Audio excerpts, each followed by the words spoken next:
Okay, we are at Spaghettini after Matt's gig, and we are gonna ask him a few questions. Hi, Matt. How we doing, Lynn?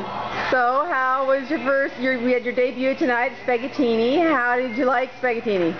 It was incredible. What a club, the people, the sound, the vibe. It was yeah, unforgettable. Yeah, it's a pretty cool place. So tell me more about, kind of your musicianship, when you started, how long you've been playing. When did I start? I started pretty late for most folks. Really? Started in my late high school years, 16, 17, 18 years old, and so I started late, and then I just jumped in and absorbed it. Really? What made you start? It was something that was always inside that I wanted to do, and finally I just said, hey, let's get this done, let's do it. And so I just would practice 14 hours a day in high school, and then okay, well, if you were practicing 14 hours a day, how'd you get your schoolwork done? Well, I managed to do that, but yeah, I just basically submerged myself in music and just followed my heart, what I always wanted to do, and that was the start, and it's probably 20-something years later. Do you remember the moment when you kind of decided I'm really a musician, and you weren't kind of fooling around anymore, and you weren't a high school guy maybe, and you said, oh my gosh, I'm a musician? I think so. I was going to do one of my first road gigs in Reno, Nevada. Oh yeah? And for whatever reason, the promoter booked me. It was like 3 stops: Phoenix, Los Angeles, San Francisco, and then Reno. I guess it was the cheapest route, and needless to say, there was delays and cancellations, and it took like 2 days to get there. Oh my gosh. And after sleeping in the airport for 2 days, it dawned on me that I was maybe a musician.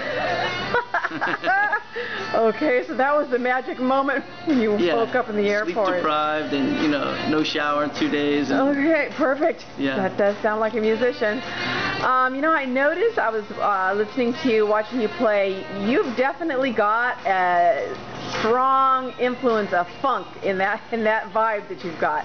And I wanted to kind of figure that out. How did that kind of come about? I mean, who was the influence behind you've got a real funky, edgy side to you.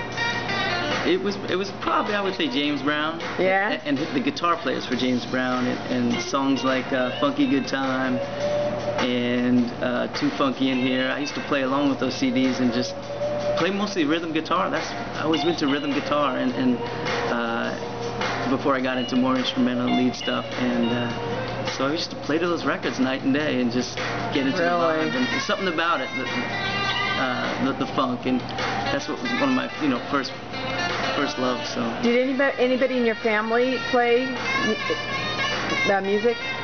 My brother, he was a drummer long before I started playing, and big into R&B. That's right. I just discovered that the other day when I saw a photo of him, something I was writing, and he was in the photo, and I just discovered that you have a brother that's a drummer. Yeah, he's a fantastic drummer, and we play a lot together, and in fact, he's even on the latest Steve Winwood record, so he's an accomplished player. Not bad. Yeah. That's not bad. So now I heard on the intro that you have 5 CDs. Is that correct? That is. And there's another one. So of course, we have a last minute here together, and I want to know about the new project. I have a new CD coming out in January. Oh, good. And it's untitled, but the whole vibe is sort of a I don't know, sexy R&B vibe. Oh, all right. Sort of like Teddy Pendergrass and meets Maxwell, and then meets whatever I'm thinking. So. Oh, good. Now, do you write a lot of your own, or how do you what do you do? Yeah, this record will be 100% original songs I've written. Oh wow, I like that. That's good. That's good. All right, well, here we go. I think we're done for the night, and hopefully head for some real R&R. All right, thanks a lot. Talk to you soon. Thank you, Lynn.